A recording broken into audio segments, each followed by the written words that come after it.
நான் போறேன். பையெல்லாம் பாத்தீங்கன்னா ஒரு எக்ஸா இருக்கும். அவர் வந்து விஜய்க்கு சப்போர்ட் பண்ணணும்னு சொல்லி கண்டிப்பா அதை பத்தி சொல்ல வரேன். அவர் வந்து விஜய் ரசிகரா தான் இருந்தாரு. வந்தவன் ஃபர்ஸ்ட் போடும்போது நாம் தமிழ் ஓட்டு போட்டார். முதல் ஓட்டு அவர் போட்டாரு. ரெண்டாவது தடவை வரும்போது நான் விஜய் தான் பண்ணுவேன் அப்படின்னு சொன்னாரு. கொஞ்சம் கொஞ்சமா அவர் கொஞ்சம் உடல்நிலை சரியாம வீட்டுல வந்திருந்தாரு. அவர் படிச்சுட்டு இருக்காரு. அப்போ வந்து அவர் நம்ம சாட்டை திரும்ப இருக்காங்க அண்ணன் வீடியோ எல்லாம் பார்த்து அம்மா என்ன விட்டுருமா, நான் வந்து சாட்டை என்ன பேனாவே ஏறேன் விஜயோட, நான் விஜய் ரசிகரே கிடையாது, எனக்கு பிடிக்கும் அவ்வளவுதான் அப்படின்னு. எப்ப அவர் மாறினார்னா அவர் பொண்ணுக்கு வந்து 4 லட்சம் கொடுத்தாருன்னு பண்ணார்ல, அந்த அறிக்கையில சொல்லும் போது அவர் சொல்றாரு, என்னம்மா பொண்ணு, அவருக்கு பெத்த பொண்ணுக்கே 4 லட்சம் கொடுத்தங்கிறாரு, அவர் நல்ல தகப்பானே இருக்க முடியாது, இனிமே எனக்கு விஜயே பிடிக்காது, நீ என்ன சொல்றியா அதை நான் கேட்கறேன் அப்படின்னு சொல்லிட்டு மாறினாரு. அப்புறம் அவங்க ஒய்ஃப் வந்து ஒர்த்தே இல்லை மேட்ரே இல்லைன்னு சொல்லும் போது அவங்க ஒரு மனைவி தானே, அவங்கள போய் எப்படி இவங்க சொல்லலாம் அப்படின்னு சொல்லி அப்போ பையனுக்கு கடன் கொடுத்து எழுதி வைக்கும் போதுலாம் அவர் மனசு மாறினாரு.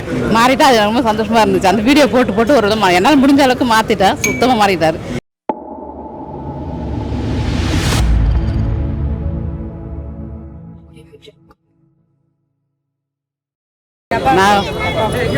நான் வந்து 7 வருஷம் அது நாம் தமிழ் இணைச்சு. நான் எதனால் இணைஞ்சேன்னாக்கா மதுவை ஒழிக்கணுன்ற ஒரு வெறியில் இணைஞ்சேன். அண்ணன் வீடியோ தான் ஃபஸ்ட்டு பார்த்துட்டு இருந்தேன்.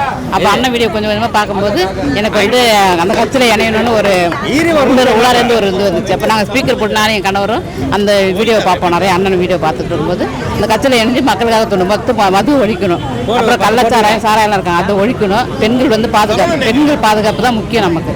பெண்கள் பாதுகாப்பு இல்லாமல் இருக்கிறாங்களா, அதனால வந்து அண்ணனுக்கு ஓட்டு போட்டால் பெண்கள் பாதுகாப்பாங்கன்னு சொல்லிட்டு அண்ணனுக்கு ஒரு வெறியாயிடுச்சு. எங்களுக்கு பிரபாகரன் தர ஈழத்தமிழ்களை அழிஞ்சாங்களா, அதான் எங்களுக்கு தெரியாது. அந்த வரலாறுலாம் நம்ம யாருன்னு எங்களுக்கு தெரியல.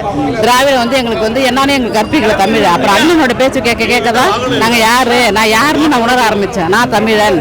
அப்போ நான் வந்து இத்தனை வருஷம் இப்போ அண்ணன் இல்லைன்னா நான் யாருன்னு எனக்கு தெரியாது. நான் அடையாளப்படுத்துறது யாருன்னா அண்ணன் தான். அண்ணன் பேச்சு கேட்டு அந்த வழியில் பயணிக்கும் போது இப்போ நான் வந்து ஒரு ஆளாக கூட வந்து நான் இப்போ துண்டு சீட்டு கொடுக்குறேன். போய் எங்கள் பகுதியில் நாங்கள் பொறுப்பேற்று நாங்கள் அண்ணன் தம்பி வெங்கடேசன் சேர்த்து கொடுக்குறோம்.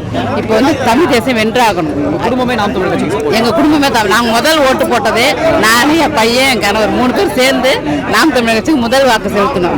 இப்போ அடுத்தது எங்கள் ஃபேமிலி எல்லாருக்கும் இப்போ நான் களத்தில் பணியாற்றுறேன். இந்த முடிஞ்சு வந்து ஃபோனில் எல்லாருக்கும் சொல்லுவோம், கடத்துவோம் அந்த இதை எப்படி நம்ம வந்து இப்போ அடுத்தது 3 நாள் இப்போ எங்களுக்கு பேக் கிடைக்கணும். அந்த டைமில் வந்து ஃபோனில் கடத்தணும் அந்த நிகழ்ச்சி. எங்கள் வீட்டில் மாமனார் மாமியார் வீட்டில் சப்போர்ட் எல்லாரும் அண்ணன் தம்பி ஊரில் இருக்கவங்க அந்த ஃபோனில் எடுத்துக்கிட்டு என்னால் முடிஞ்சது தமிழ் தேசத்தை வெல்ல வைக்கணும்னு நான் போகிறேன். பையெல்லாம் பார்த்தீங்கன்னா ஒரு எக்ஸா இருக்கும். அவர் வந்து விஜய்க்கு சப்போர்ட் பண்ணணும்னு சொல்லி கண்டிப்பாக அதை பற்றி சொல்ல வரேன். அவர் வந்து விஜய் ரசிகராக தான் இருந்தார். வந்தவன் ஃபர்ஸ்ட் போடும்போது நாம் தமிழ் ஓட்டு போட்டார். முதல் ஓட்டு அவர் போட்டார். ரெண்டாவது தடவை வரும்போது நான் விஜய் தான் பண்ணுவேன் அப்படின்னு சொன்னார். கொஞ்சம் கொஞ்சமாக அவர் கொஞ்சம் உடல்நிலை சரியாமல் வீட்டில் வந்திருந்தார். அவர் படிச்சுட்டு இருக்காரு. அப்போ வந்து அவர் நம்ம சாட்டை திரும்ப இருக்காங்க அண்ணன் வீடியோலாம் பார்த்து அம்மா என்ன விட்டுருமா, நான் வந்து சாட்டை என்ன பேனாவே ஏறேன் விஜயோட, நான் விஜய் ரசிகரே கிடையாது, எனக்கு பிடிக்கும் அவ்வளோதான் அப்படின்னு. எப்போ அவர் மாறினார்னா அவர் பொண்ணுக்கு வந்து 4 லட்சம் கொடுத்தாருன்னு பண்ணார்ல, அந்த அறிக்கையில் சொல்லும் போது அவர் சொல்றாரு, என்னம்மா பொண்ணு, அவருக்கு பெத்த பொண்ணுக்கே 4 லட்சம் கொடுத்தங்கிறாரு, அவர் நல்ல தகப்பானே இருக்க முடியாது, இனிமே எனக்கு விஜயே பிடிக்காது, நீ என்ன சொல்றியா அதை நான் கேட்கறேன் அப்படின்னு சொல்லிட்டு மாறினாரு. அப்புறம் அவங்க ஒய்ஃப் வந்து ஒர்த்தே இல்லை மேட்ரே இல்லைன்னு சொல்லும் போது அவங்க ஒரு மனைவி தானே, அவங்கள போய் எப்படி இவங்க சொல்லலாம் அப்படின்னு சொல்லி அப்போ பையனுக்கு கடன் கொடுத்து எழுதி வைக்கும் போதுலாம் அவர் மனசு மாறினாரு. மாறிட்டு அது ரொம்ப சந்தோஷமா இருந்துச்சு. அந்த வீடியோ போட்டு ஒரு விதமாக என்னால் முடிஞ்ச அளவுக்கு மாத்திட்டா, சுத்தமாக மாறிட்டாரு. இப்போ வந்து நான் சாட்டையோட ரசிகர் ஆகிட்டேன், என்ன விட்டுருமா அப்படின்ற மாதிரி கெஞ்சிற மாதிரி ஆகிட்டாரு. எங்கள் குடும்ப ஓட்டு ஃபுல்லாமே நாம் தமிழ் கட்சி தான். இப்போ இல்லை தமிழ் தேசம் நம்ம உலக அழிகிற வரைக்கும் நம்ம தான். அண்ணன் வந்து ஒரு நிலையான ஆட்சி வரணும். இப்போ பொறுமையாக விடுறாரு அண்ணன், கொஞ்சம் கொஞ்சமாக வளர்றாரு. எல்லாம் சொல்கிறாங்க கூட்டணி அமைச்சா, நான் அப்போ நம்ம மனு தாக்கல் போய் நான் கொடுக்கும்போது நோட்டி கொடுக்கும்போது ஏன் அண்ணன் கூட்டணி அமைக்கலன்றாரு. அப்போ நான் சொன்னேன், கூட்டணி அமைச்சு 4 சீட்டு 5 சீட்டு வர்றது எங்களுக்கு பெருசு கிடையாது. இது வந்து தமிழ் தேசம் வந்து நிலையான ஆட்சியாக வரணும். இப்போ தான் வேர் போட்டுகிட்டே இருக்கிறோம். கொஞ்சம் கொஞ்சமாக வளர்ந்து வரும்போது உலகம் அழிகிற வரைக்குமே தமிழ் தேசம் தான் இருக்கும். அப்போ உலகத்துக்கே நாங்கள் தான் வந்து முன்னோடியாக இருக்கோம் அப்படின்னு நான் மக்களுக்கு சொல்லி விழிப்புணர்வு உடைக்கிறேன். என்னால் முடிஞ்சு ஓட்டு வாங்குறோம். அதுமாதிரி அவங்களுக்கும் சொல்லுவோம், நீங்களும் கடத்துங்க, நான் வந்து வெயிலில் வரேன், இவ்வளோ வெயிலில் வந்து உங்களுக்கு நான் அந்த நியூஸ் சொல்கிறேன், நீங்கள் வந்து என்ன பண்ணுறீங்க, வீட்டில் உட்காந்து ஃபேன் ஏசியில் உட்காந்து ஃபோனில் அந்த நியூஸை நீங்கள் எல்லாருக்கும் சொல்லுங்கள் அப்படின்ற. எல்லாரும் சரிம்மா ரொம்ப நன்றிம்மா அப்படின்னு சொல்கிறாங்க. ரொம்ப நன்றி. நல்லா கேட்குறேன். நல்லா